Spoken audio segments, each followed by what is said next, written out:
So in this video, I'm gonna give you as much good advice as I can about Airbnb and what I learned for the last 2 years managing 5 Airbnbs, mostly by myself. Lesson number 1, charge for early check-in. Why? Well, today they asked me if they can check in at 1 o'clock. Usual check-in is 4. I'm like, you know what, sure. I had a lot of things to do. I was changing internet, which means you got to change all the thermostats, all the cameras, we'll get to it, and everything else around it. And I'm like, yeah, come check in 1. I hustled and hustled and hustled. There's nobody there. I was ready at 12:30. It is 2:30 right now. If I don't charge, I'm spending on my own time, and I value my time, and I like my time. So I charged $27 for 2 hours earlier check-in. I should have just charged them $30, $27. For the time that I rushed, I'm gonna get paid $30 an hour. Cool. That's the first. Also, late checkout. Charge for late checkout, I charge the same. 2 hours late checkout, $27. If you have multiple Airbnbs like I do, buy the same thing.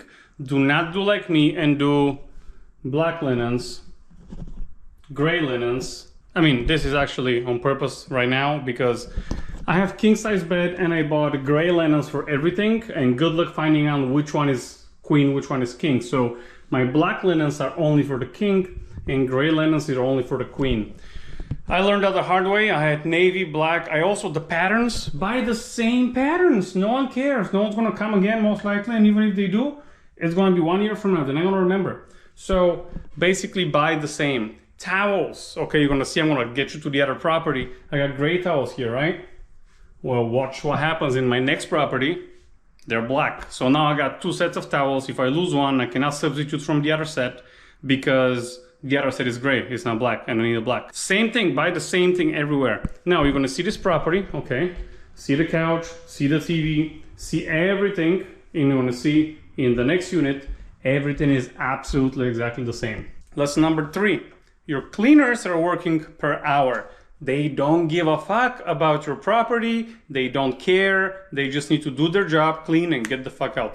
They're not gonna do the organization of the cabinet. The faster they get out of here, the faster they're gonna go to drink or whatever they do. So make sure very thoroughly to tell them, hey, there is a piece of paper here that says what stays on the top shelf, what stays on the bottom shelf, and everything in between. What's in the pull-out couch, make sure it's there.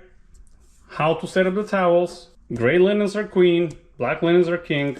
This is here for you to read, okay? Now, also, if you notice that my coffee is getting low, go to the, I have a storage unit, go there, take. If you notice this is getting low, go to the next unit and take it. I'm just gonna switch the frame for you to see the other property, how this looks like, okay? This is how it looks like in this unit.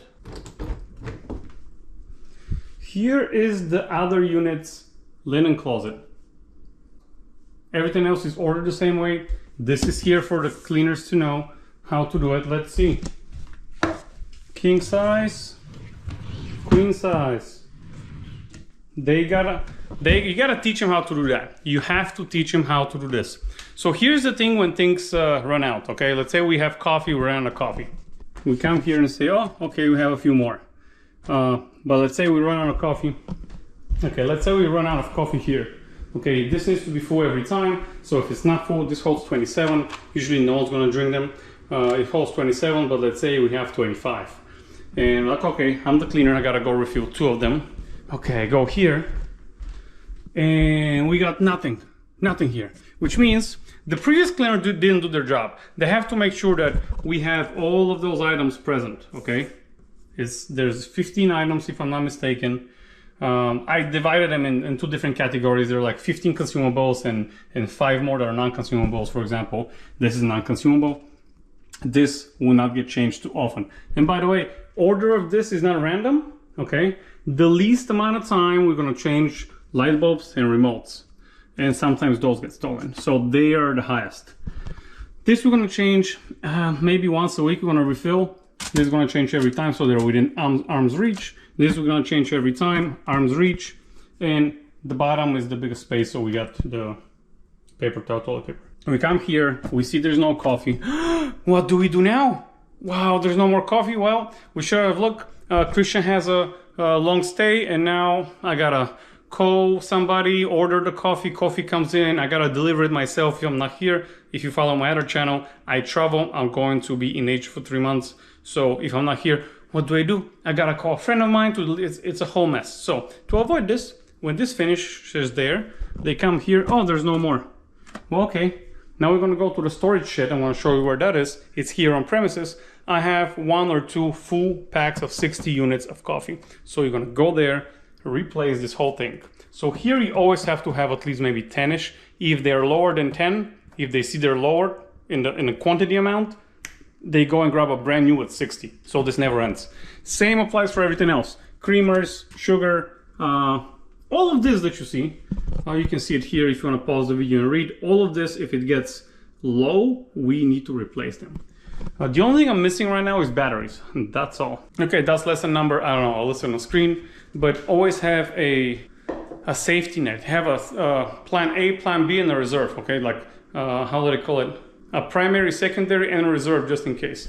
Now, internet gets disconnected and I need to come inside to restart the router, okay? That's a very good lesson for you. Lesson number, ding, I don't know which one.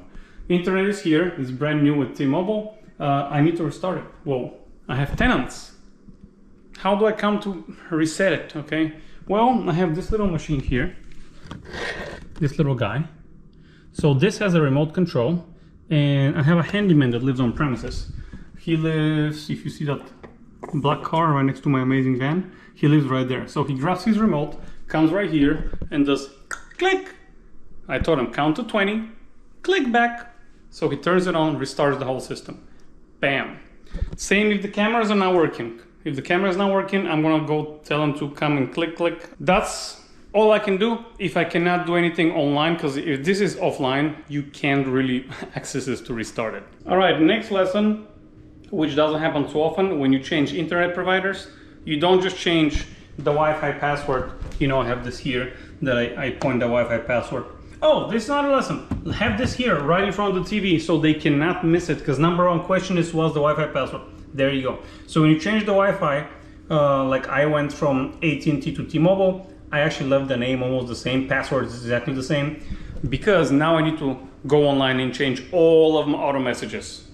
No, password is the same. The Wi-Fi name has one like instead of space, I have underscore. That's the difference. They'll get it. Second thing you need to change is all the TVs. You need to change the settings on the TVs to connect to a new password, because when people come in, they're like, oh, well, I needed to connect it myself. You know, they're bitching, because they usually do. Third thing you need to change, the thermostat. If you have smart thermostat, I suggest you have a smart thermostat, because when guests make the temperature 50 degrees, that's a problem. Also, I suggest you have this one on the thermostat. There's a QR code that tells you how to use it, because they always ask me how to use it, and it tells them that if they freeze the system, they're liable for the damage. Fourth thing you need to change, if you have cameras, you go and change the camera settings to the new Wi-Fi. Oh, another thing, if you have a smart lock, change the smart locks as well, which I'm gonna do now in the middle of the rain. That's about the Wi-Fi, and we touched also on having this and this, so people don't ask you stupid questions. Again, the whole point of this is automate, automate, automate, okay? You have to automate everything, so when you're somewhere, you know, living life, you don't get bothered by questions like, well, how do I change the AC? I had one lady freeze the thermostat. I don't even know how she did it, but she was successful because you didn't know how. You scan this, it goes to YouTube, it's a 1-minute video, bam, you know how to change the thermostat. Speaking of redundancy, almost everything I got is doubled down. For example, if somebody steals a remote, which happens a lot, they accidentally take it. I have remotes here. I actually have for both types of TVs. I have TCL and Vizio, so I have both types of remote. I have the batteries there, which I need to put a little bit more. What else? Obviously, we got a lot of soaps. The idea with the soaps is the same as the coffee. Once you see there's 2, 3 left, you have to come and bring 10. Same with here. If you see there's less left, you gotta bring more. This is an extra set of towels. I have 5 sets of towels, small, medium, large. There are 2 here, and 1 in the bathroom. This is in case that somebody, again, accidentally walks away with one of your towels. You can immediately grab one, change it, and not waste more time. So everything is designed so if something happens, you have a spare right here. Linens, I have flip sets right there and have spares in on the premises. I'll show you in a second where. All right, so behind me are the properties that I showed you, and right there, right behind that truck is the storage unit, and those are my other two Airbnbs. We're gonna go in one of them to get the thermostat going. And as you can tell, it's like 3 o'clock now. Early check-in that I busted my ass, didn't charge. Always charge. Also, look at this property. Right there is the key in case this stops working or people are stupid enough. Sometimes you shake this after a few failed attempts. This locks. You need to physically come here, put the admin code to unlock it. So there you go. Okay, here's my other property before my battery dies. You see this? Do you see a team? Do you see this? Do you see a team? All right. The whole goal is all of those questions and things that might arise for you to not need to solve them. For example, if one of those disappears, do you think I have one of those or 12? Okay, I had to switch to my phone because camera died. All right, this one of the closets. I call this the main bedroom. I have a pet blanket. Let me turn the light on. A pet blanket, iron, and ironing board. Do you think, so all of the properties have this into the main or master bedroom. Do you think I don't have at least one of all of those items in the storage unit? You've guessed it. If anything disappears, anything, I have one, at least one there in storage unit. I also have an actual storage unit that is like 10 by 20 that have a lot more stuff. The reason is if something disappears 2, 3, 4 times, and I'm like, I was 3 months in Europe and Africa, now I'm going 3 months in Asia, and I'm not here to buy it, I've already bought it. The lesson of all this is don't be smart, be wise. I said that to many of my poker students. I used to play and coach poker, so I've said it to all of them. Don't be smart and try to solve all the situations. And you're smart, you will solve all the situations you encounter. But be wise, just don't put yourself in a situation. Basically, smart people can solve every problem in life. Wise people live their life in a way that there are no problems to solve. Easy, easy. All right, we're leaving. This is the unit I was just in, and this is the unit behind me I was just in. Do you see the green trash can? My unit is right on the right side. And all right, so this is my unit right next to the blue car. And I have a storage unit. All right, we're out of the car. As you can tell, this is the building. And right on the side of it, there's like a little thing here. That's all I got here. Just extra linens, duvets, and everything. And toilet paper, paper towels, and the rest is chemicals and everything else. Extra set of knives, mugs, toilet plunger, ozone machine. I have a lot of stuff in here. But anyways, you get the point. If you thought for a second that some items in my list that I tell you to have one extra, we're not gonna get stolen, check this out. I legitimately made the video yesterday and today I come on inspection, no plunger. But because I have it in my storage unit right there, I'm able to just right now, boom, go and replace it immediately. There you go. Now trust me when I tell you, that moment you do not have a plunger, immediately something's gonna happen and they're gonna want a plunger. It's just always like that.